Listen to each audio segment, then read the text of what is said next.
saya berharap bisa memastikan ya bahwa seluruh jajaran pengadilan negeri dan juga pengadilan tinggi Bengkulu telah melaksanakan tugas-tugasnya dengan baik.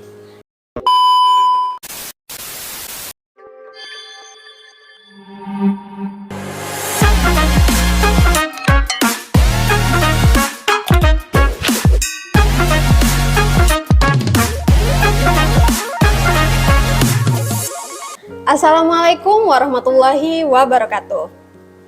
Selamat siang Sobat Pengadilan, saya Rosa Desvana. Selamat datang di Bisper, bincang seputar pengadilan, podcastnya Pengadilan Tinggi Bengkulu. Telah hadir bersama kami Direktur Jenderal Badan Peradilan Umum, Bapak Haji Bambang Mianto, Sarjana Hukum, Magister Hukum. Selamat datang Bapak. Terima kasih Mbak. Terima kasih telah hadir di podcast Bisper ini. Menurut Bapak, kantor Pengadilan Tinggi Bengkulu ini bagaimana Pak? Baik, Assalamualaikum warahmatullahi wabarakatuh.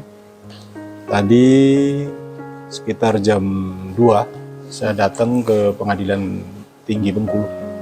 Saya sudah melihat sekeliling kantor, saya melihat alhamdulillah ya. Yang utama tugas kita terkait dengan pelayanan publik ya, pelayanan kepada masyarakat. Saya lihat fasilitasnya sudah cukup memadai, cukup bagus, cukup nyaman, dan kita melihat kinerjanya juga sudah luar biasa. Gitu ya Pak. Karena podcast ini nantinya akan dipost di YouTube Pak, mungkin masih ada masyarakat awam yang belum mengetahui apa itu Direktorat Jenderal Badan Peradilan Umum. Mungkin bisa dijelaskan sedikit Pak mengenai tupoksi dari Direktorat Jenderal Badan Peradilan Umum ini agar masyarakat yang bukan dari peradilan dapat mengetahui dan ada gambaran sedikit mengenai Direktorat Jenderal Badan Peradilan Umum ini. Jadi Direktorat Jenderal Badan Peradilan Umum yaitu unit Eselon 1 yang ada di Kesekretariatan Mahkamah Agung Republik Indonesia.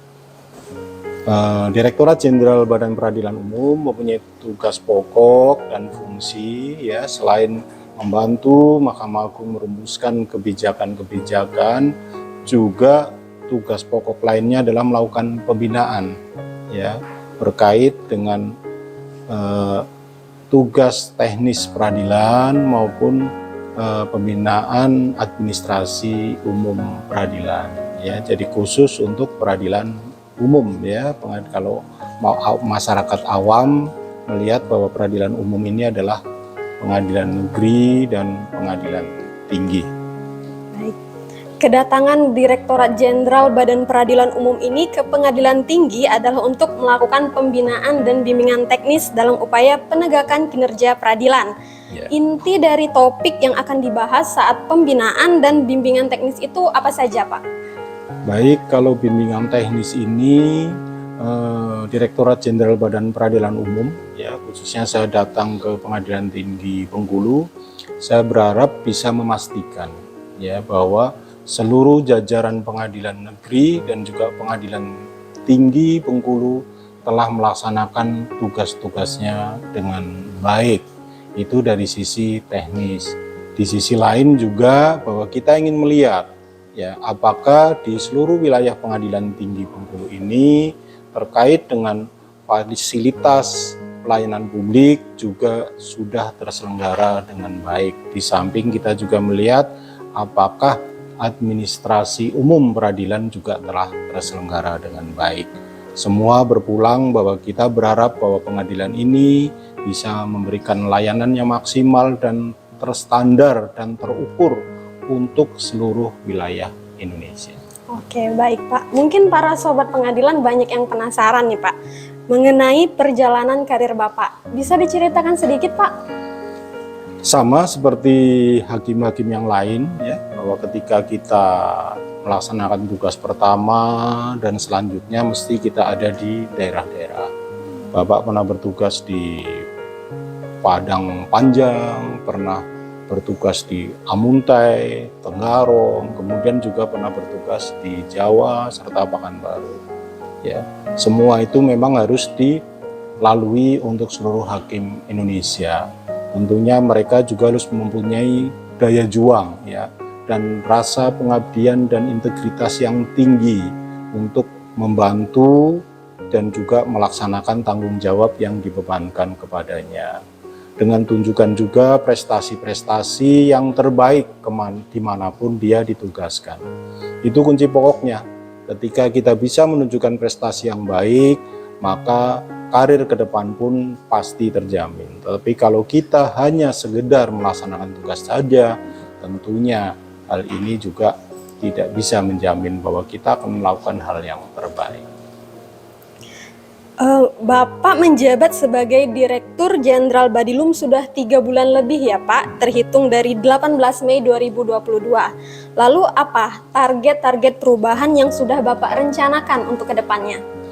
Baik, target utama adalah bahwa kita ingin menjamin bahwa kinerja yang dilakukan oleh seluruh jajaran peradilan umum itu pada posisi yang terbaik.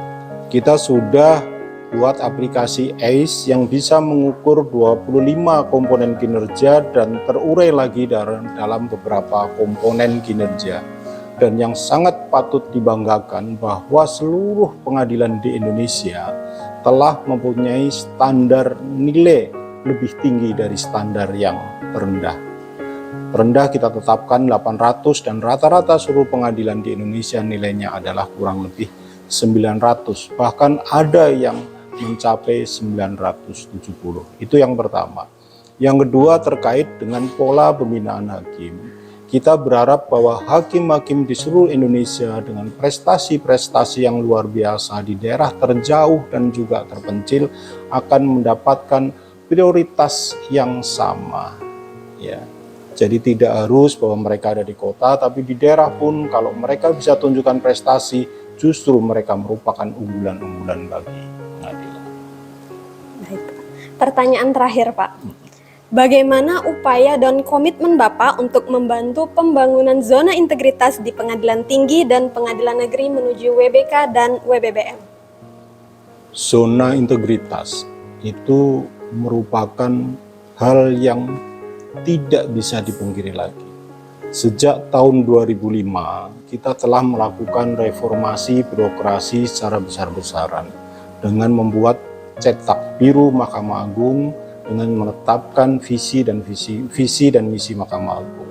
Kemudian kita juga telah membuat roadmap ya yang setiap 5 tahun kita perbarui.